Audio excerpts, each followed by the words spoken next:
भगवान शिव कहते हैं कि जिस मन पर शब्दों का प्रभाव पड़ता है वह निरंतर किसी न किसी खोज में लगा रहता है। कभी ग्रंथों में उत्तर ढूंढता है, कभी पर्वतों की ऊंचाइयों पर, कभी समुद्र की गहराइयों में, तो कभी तीर्थ स्थलों की पवित्रता में। वह कभी मंदिरों की घंटियों में अपने समाधान की ध्वनि सुनने की कोशिश करता है, तो कभी जंगलों की शांति में उसे पाने की चाह रखता है।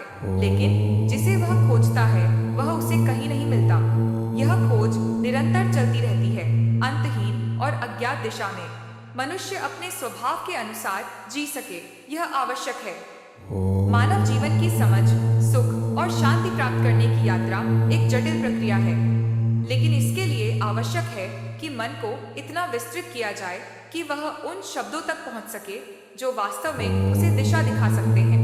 शांति की खोज में मनुष्य कभी बाहर की दुनिया में भटकता है तो कभी भीतर की यात्रा पर निकलता है, लेकिन सत्य यह है कि वास्तविक उत्तर उसके भीतर ही विद्यमान होते हैं। बाहरी खोज केवल उसे भ्रम में डालती है, जबकि आत्मचिंतन उसे सही राह दिखा सकता है। मनुष्य को अपनी स्वतंत्र इच्छा का सदुपयोग करना चाहिए और उचित मार्ग पर चलने का प्रयास करना चाहिए। व्यक्ति यदि अपने अहंकार को त्याग देता है तो ही वह सत्य के निकट पहुंच सकता है। जब तक मनुष्य अहंकार, मोह और भ्रांतियों में जकड़ा रहता है तब तक उसकी इच्छाएं अपूर्ण ही बनी रहती हैं। लेकिन जैसे ही वह स्वयं को समर्पित कर देता है और मोह माया से मुक्त हो जाता है, तभी उसे वास्तविक शांति और संतोष प्राप्त होता है। यह प्रक्रिया कठिन अवश्य है, लेकिन यह जीवन का वास्तविक उद्देश्य भी है। संसार में हर व्यक्ति किसी न किसी रूप में अपनी तलाश में है। कुछ लोग ज्ञान के माध्यम से इसे प्राप्त करना चाहते हैं, तो कुछ लोग साधना और ध्यान के द्वारा, कुछ लोग भौतिक सुखों में आनंद खोजते हैं, तो कुछ आध्यात्मिक शांति में। लेकिन सबसे महत्वपूर्ण बात यह है कि जब तक मनुष्य स्वयं को पहचान नहीं लेता, तब तक वह किसी भी माध्यम से पूर्णता को प्राप्त नहीं कर सकता। आत्मज्ञान ही वह कुंजी है जो उसे इस अनंत खोज से मुक्त कर सकती है। सत्य की राह पर चलने के लिए धैर्य, समर्पण और अनुशासन की आवश्यकता होती है। जब तक मनुष्य अपने भीतर की शांति को नहीं खोज पाता, तब तक बाहरी जगत में वह केवल भ्रम की स्थिति में। भगवान शिव कहते हैं कि एक नदी में एक बार बाढ़ आ गई। उसमें दो छोटे से तिनके बह रहे थे। उनमें से एक तिनका नदी की धारा के विपरीत जाने की कोशिश कर रहा था, संघर्ष कर रहा था, लेकिन यह संघर्ष क्षणिक था। यह काल दुख, पीड़ा और द्वंद्व का समय था। दूसरी ओर जो दूसरा तिनका था, उसने स्वयं को समर्पित कर दिया। वह नदी में सीधा पड़ा रहा और धारा के साथ बहता गया, जैसे वह नदी को दिशा दे रहा हो, उसे समुद्र तक पहुंचने में सहायता कर रहा हो। लेकिन नदी को उसकी उपस्थिति का भी आभास नहीं था। जहां जिज्ञासा नहीं होती, वहां ज्ञान की वृद्धि नहीं हो सकती। निसंकोच होकर प्रश्न पूछो, क्योंकि ज्ञान वही है जो हमें सत्य की ओर ले जाता है। भगवान शिव कहते हैं कि वे कालातीत हैं, सर्वज्ञ हैं, त्रिकालदर्शी हैं। चारों ओर जो अज्ञान का अंधकार फैल रहा है, उसमें ज्ञान का मूल अर्थ कहीं न कहीं खोता जा रहा है। केवल अपने लिए नहीं, बल्कि समस्त संसार के कल्याण के लिए ज्ञान का प्रचार आवश्यक है। ज्ञान का मूल उद्देश्य परोपकार और सृजन है। दूसरों की भावनाओं को समझना, उनका सम्मान करना ही सच्चा ज्ञान है। यदि कोई व्यक्ति दूसरों की भावनाओं का अनादर करता है, तो उसे ज्ञान की श्रेणी में कैसे रखा जा सकता है? अज्ञान के कारण व्यक्ति सांसारिकता में बंधता जाता है, मोह माया में उलझता जाता है। अज्ञान हमें परम सत्य से दूर ले जाता है, जबकि ज्ञान हमें परम सत्य की ओर ले जाता है। ज्ञान मोक्षदायक है, मुक्ति का मार्ग है। जब कोई व्यक्ति इच्छाओं को आवश्यकता समझने लगता है, तो चाहे उसके पास कितना भी धन हो, वह पर्याप्त नहीं होता।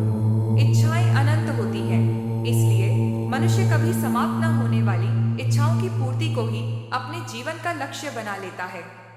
वह लोभी बन जाता है और भूल जाता है कि उसके जीवन का मुख्य लक्ष्य ईश्वर के समीप पहुंचना है। ऐसे लोभी अपने जीवन के सत्य से दूर होते चले जाते हैं और व्यर्थता का बोध नहीं कर पाते।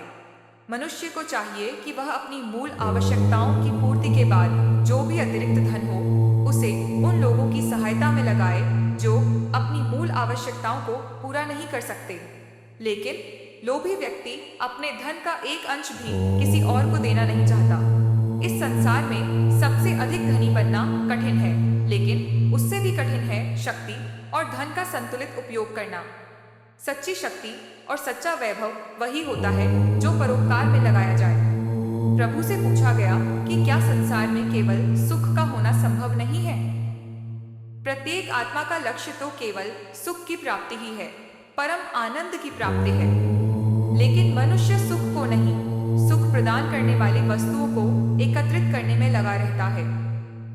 यदि हम केवल सुख को प्राप्त करना चाहते हैं तो हमें अपने भीतर संतोष। भगवान शिव कहते हैं कि जीवन का उद्देश्य समझना आवश्यक है। संसार माया है, यहाँ सब कुछ नश्वर है।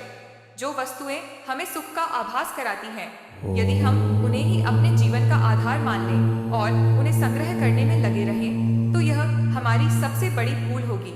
जो कुछ भी हमारे पास है वह सदा के लिए नहीं रहेगा।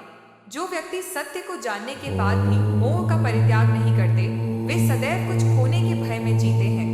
वहीं जो सत्य से अनभिज्ञ हैं, वे अहंकार में डूबे रहते हैं और स्वयं को सर्वश्रेष्ठ समझते हैं। दोहक का मूल कारण भी यही है। आसक्ति हमारे मन की शांति को छीन लेती है, उसे भंग कर देती है। जब मन किसी वस्तु या व्यक्ति से अत्यधिक जुड़ जाता है तो वह कभी भी स्थिर नहीं रह सकता। मनुष्य जितना अधिक इच्छाओं में लिप्त होगा, उतना ही अधिक वह बेचैनी और अशांति का अनुभव करेगा। यह चंचलता अंततः उसे आत्मिक सुख से वंचित कर देती है। मन को स्थिर रखने के लिए आवश्यक है कि व्यक्ति अपने भीतर संतुलन स्थापित करे। मोह माया से ऊपर उठकर यदि हम जीवन को सहज रूप से स्वीकार करें तो हम सच्चे आनंद को प्राप्त कर सकते हैं। किसी भी वस्तु या व्यक्ति के प्रति अत्यधिक आसक्ति न केवल हमारी स्वतंत्रता को बाधित करती है, बल्कि यह हमारी आध्यात्मिक यात्रा में भी रुकावट डालती है।